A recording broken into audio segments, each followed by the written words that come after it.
Bueno, muy buenas tardes a todos. Gracias por venir a este panel en el que estamos hablando de diferentes relaciones que, que tenemos con la imagen, las imágenes visuales, las imágenes audiovisuales también, respecto al colonialismo español en Guinea Ecuatorial. Por mi parte, yo lo que voy a hacer en esta charla, en esta ponencia, es una intervención dividida más o menos en dos partes, en la cual la primera voy a hablar un poco del marco teórico en el que se mueve mi praxis como documentalista, mi praxis cinematográfica en general, y una segunda en la que voy a presentar muy brevemente un proyecto que tengo en curso, aunque llevo ya algunos años trabajando sobre él, que es un documental que se basa en la muerte, la detención de Sasie Ouera, que fue quizá el último gran líder bubi que se opuso a la dominación colonial española. Esto ocurrió en 1904. El tema del colonialismo y en general la escritura de la historia desde el poder y las medidas coercitivas que esto implica es uno de algunos de los temas que quiero tratar en este proyecto y que quiero explicar a través de este hilo en el que me parece razonable empezar con una especie de parábola judía que de alguna forma me ha servido para inspirarme a la hora de acercarme a este tema. Es una parábola judía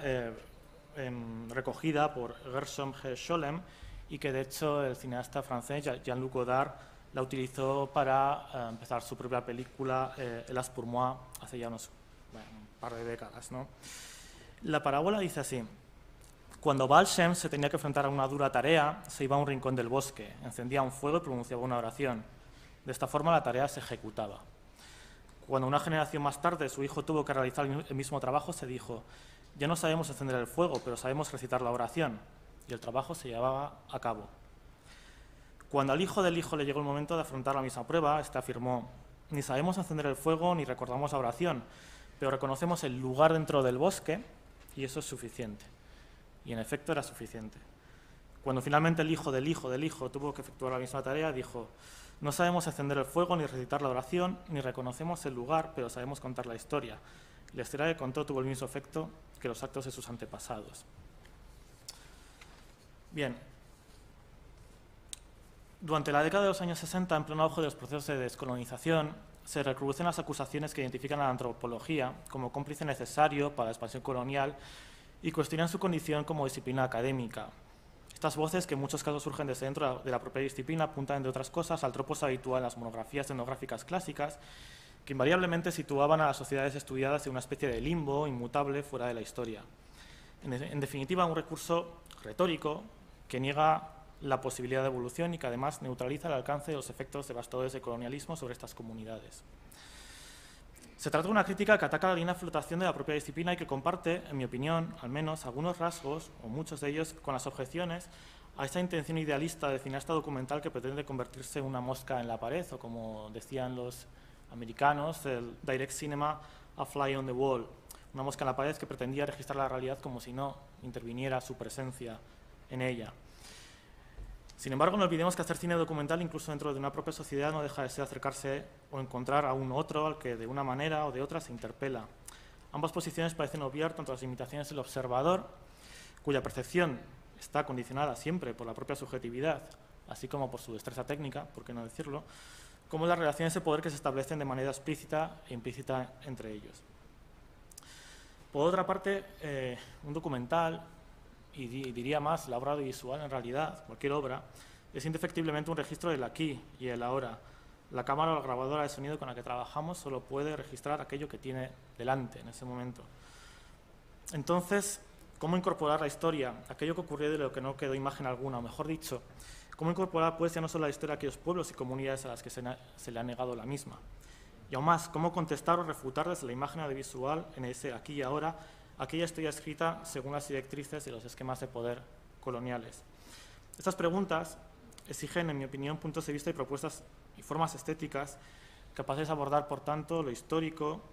capaces de interpretar y de crear unas imágenes, un diálogo, una situación registrados en el presente bajo la luz de ese devenir temporal. Se podría objetar que las imágenes archivo escaparían a esta limitación, sin embargo, cualquier archivo histórico es por definición incompleto y, si se me permite, el audiovisual aún más, puesto que por un lado se limita a un periodo de tiempo relativamente reciente y por otro el coste y la competencia técnica estrecha mucho el número de agentes capaces de elaborar este tipo de documentos. Si bien este hecho es significativo en sí mismo, puesto que pone en relieve los intereses y las razones detrás de la mera existencia de esas imágenes y los mensajes que pretendían hacer llegar. Con todo, un buen ejemplo de cómo utilizar estas imágenes de archivo o este archivo audiovisual de una manera creativa y significativa políticamente, lo proponen las obras de cineastas como Jervan Janikian y Angela Ricciolucci, que, por ejemplo, en su última obra, si no me equivoco, la última, País Bárbaro, reflexionan sobre la invasión de Etiopía por las tropas de Mussolini, en la que, a través de la manipulación de esas imágenes de archivo con videos cromáticos, con cambios de velocidad, consiguen permitir una reflexión sobre la sombra del fascismo y del pasado colonial en el presente. Otra manera de trabajar el archivo audiovisual es el que propone la artista y cineasta portuguesa Filipa César en su obra Spell Reel, en la cual logra activar un archivo audiovisual que había permanecido desaparecido o oculto, que es el que filmaron los guerrilleros en Guinea-Bissau, que luchaban por la independencia de su país en los años 70 y que en la actualidad, a través de proyecciones públicas en diversas localidades del país de Guinea-Bissau, sirve para entender o para reflexionar sobre los ecos de toda esta lucha, con sus aciertos y con sus carencias en la actualidad, para entender también la sociedad presente. Se trata un poco de pensar o volver a un anhelo muy viejo de cine, que es el de filmar el pasado. Es algo que ha existido desde el principio y, de hecho, algunas de las primeras películas de las que tenemos constancia en la historia del cine son reconstrucciones de hechos históricos. Este anhelo siempre ha estado ahí y hay prácticas como esta que acabo de mencionar de cine mudo, pero también intentos contemporáneos como el de John Gambito, cineasta norteamericano que también indaga en el pasado violento de su propio país y de las luchas y las masacres que sufrieron los indígenas nativos de la costa este de lo que es ahora Estados Unidos, a través exclusivamente de memoriales y de placas que muestran o ponen de relieve una visión muy interesada de la historia que él pretende refutar. Y por último, en este pequeño recorrido de nombres o de prácticas que me interesan, quiero citar, ya que murió ayer tristemente, a Claude Lanzmann en su película Shoah, en el que, más allá de recoger los testimonios orales de un valor incalculable sobre el holocausto judío, no solo reflexiona sobre eso y se niega en este caso a introducir imágenes de archivo porque, según él, serían incapaces de facilitar la comprensión de lo que fue este suceso. Aparte de eso, él decide volver a los lugares concretos en los que sucedieron algunos de los terribles sucesos, ¿no?, que dieron lugar al holocausto. Concretamente, en este fotograma muestro el momento en el que Claude Lanzmann acompaña a un superviviente del holocausto a una localidad de Polonia y realiza una entrevista no a él, sino a los vecinos polacos que fueron testigos de la deportación de judíos. Esta entrevista tiene lugar delante de una iglesia y es justo, lo vamos viendo según avanza la secuencia,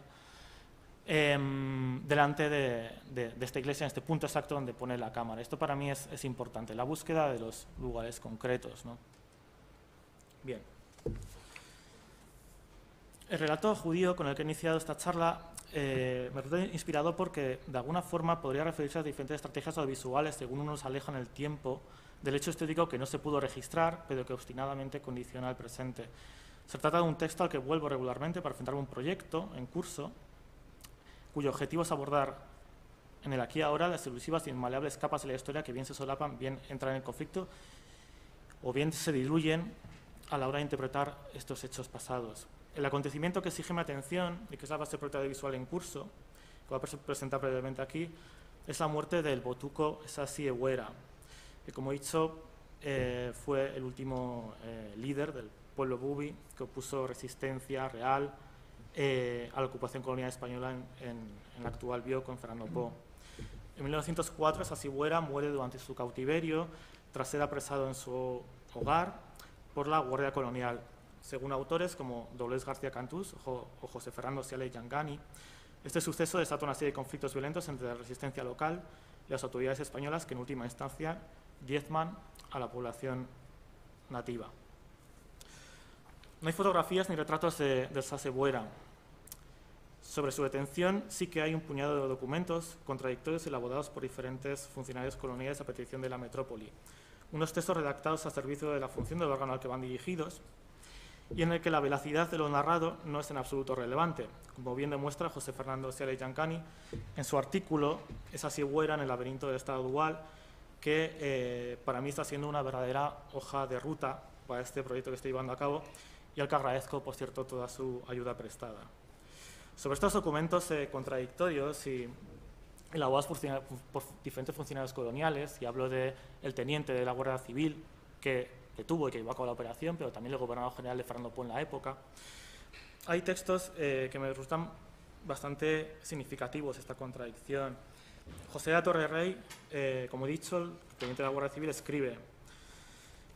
en aquel sitio fueron también advertidos de que había concluido para siempre el mando del llamado rey Sassi Eguera, el rey de Moca, y si prometían ser fieles a España y cumplían las órdenes de su gobierno, volverían a sus casas en donde no serían molestados ni sufrirían daño alguno. Obtenida esta promesa, reconocía nuestra soberanía por estos indígenas que recogieron el número de cabezas de ganado del que se hace mención, dispuse la destrucción de la vivienda del llamado rey, quemando el tosco sitial donde el ceremonial que acostumbran los naturales se sentaba a modo de trono para ejercer la autoridad y se recogieron las insignias de mando consistentes en los originales sombrero y bastón que pongo a su disposición. Por su parte, el reverendo Joaquín Juanola escribe, tras ser interpelado en una investigación interna que se realiza para aclarar los hechos que ocurren aquí, sobre la que no me voy a extender en este momento, pero sí me interesa esta versión del reverendo Juanola.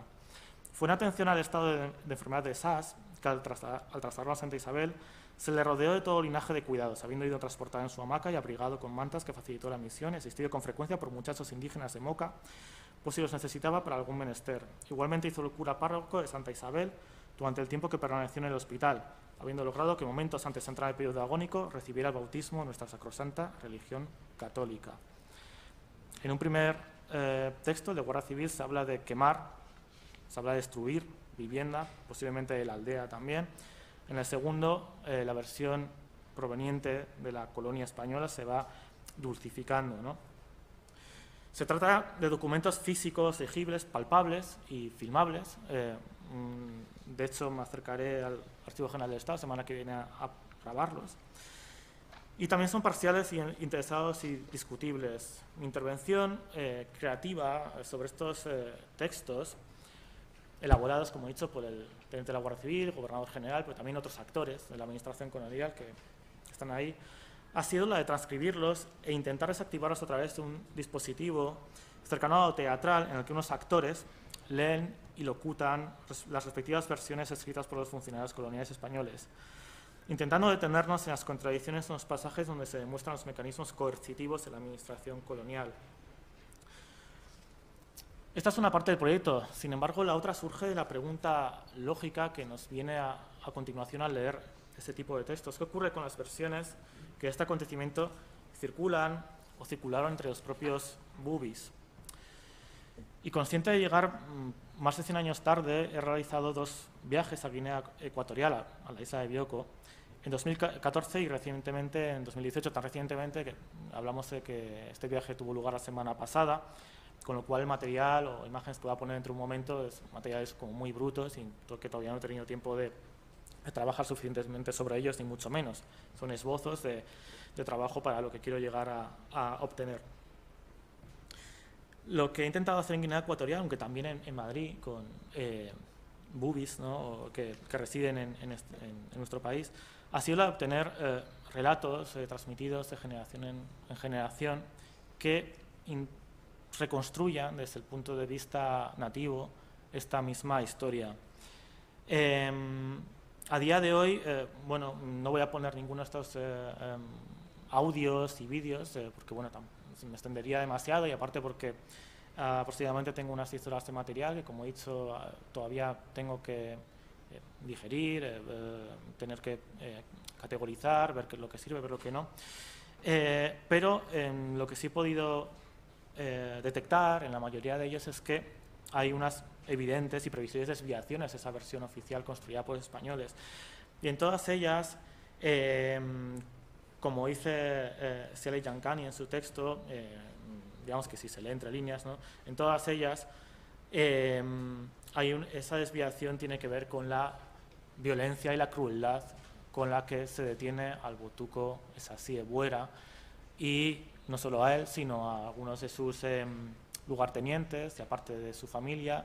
y cómo desaparece en buena parte de la población de la localidad de Maillé, que es donde vivía este líder Bubi,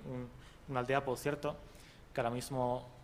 no existe, una aldea que desapareció y que, según por lo que he podido investigar en estos relatos orales, una aldea que desapareció mucho antes de que la política colonial obligara o impulsara la agrupación de las aldeas que estaban dispersas por el valle entre Moca y Riaba a agruparse en las que son en la actualidad pues, las localidades de la localidad actual de Moca, ¿no? Esta localidad, con toda probabilidad, quedó destruida el mismo día pues, que se llevaron a Esasí Ebuera. Y uno de mis intereses, por aquello que he mencionado antes de Claude Lanzmann y Shoah, y un poco por mi praxis cinematográfica, la importancia que le doy a todos los lugares ha sido de intentar llegar a los espacios, ¿no?, donde sucedieron los hechos históricos, los espacios que han quedado marcados. Bueno, no sé si se oye bien. Bueno.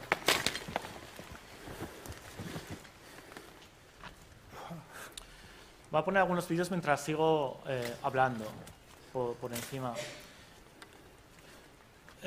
Este señor es Fermín Moatiché, habitante de Moca, que es quien nos lleva al enclave donde se situaba la localidad de Maillé. Uno de mis intereses era averiguar. Ya estamos en Maillé. Aquí nació Esasí Ebuera, a lo que los españoles le llamaron Esasí Ebuera.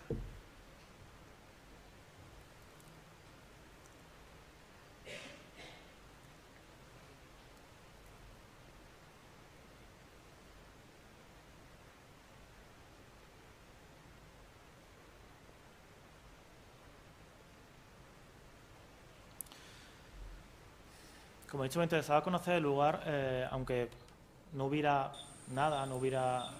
ruinas, no hubiera ningún rastro visible, por dos cosas. En un primer lugar, también por entender la orografía del terreno, ya que los españoles insisten tanto en la facilidad o la comodidad con la que se trasladó a Esasí Ebuera, cosa que fácilmente se puede rebatir, pero también por esa idea de que los lugares en los que ha ocurrido algo violento de alguna forma irradian algo, ¿no? Y que, en mi opinión, en la imagen, el registro audiovisual puede ser capaz de captar o por lo menos proponer una reflexión sobre ello, aunque se grabe este lugar 100 años más tarde. Vale, sí. El 26 de junio de 1904, como he dicho,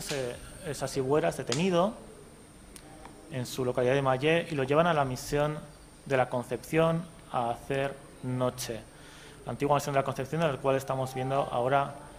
imágenes de lo que queda ahora mismo.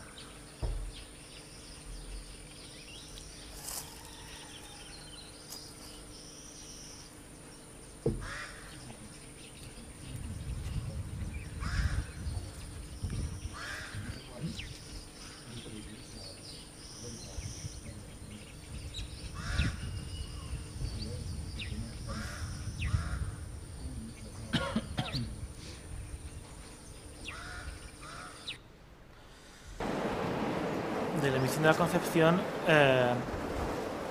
se le traslada, insisto, no solo a él, sino también a sus lugartenientes, a sus mujeres, y probablemente, según las investigaciones de José Fernando Sele y Giancani, también a los hijos lactantes, a los niños lactantes de la aldea. Ahí es trasladado en el vapor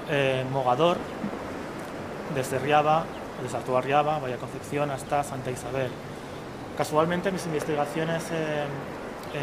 posteriores, he descubierto que ese vapor Mogador, unos cuantos años después, unas cuantas décadas después, sirvió de prisión flotante en el río Guadalquivir, en el cual fueron torturados y asesinados unos 200 presos republicanos durante la Guerra Civil Española, el mismo barco que trasladó a esa Sigüera. De allí es trasladado a las mazmorras que se encuentran en lo que se llamaba las Cuestas de las Fiebres, la Cuesta de las Fiebres en Santa Isabel, actual Malabo, que como hemos visto, pues la cuesta sigue existiendo y es la cuesta que baja al Puerto Viejo de Malabo en la actualidad. Este traslado a la mazmorra, que está en una de estas, al comienzo de la cuesta, es algo de lo que no existe ninguna mención en los textos españoles, pero sí en los relatos orales bubis. Y por último, según parece, aunque hay versiones dispares,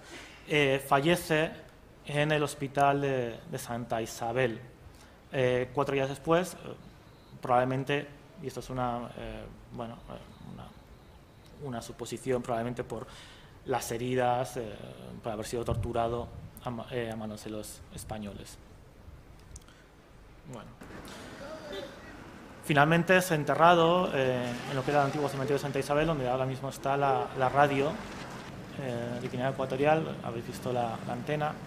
junto a el puente que llevaba a Basile, el puente sobre el río Consul, actual calle 3 de agosto.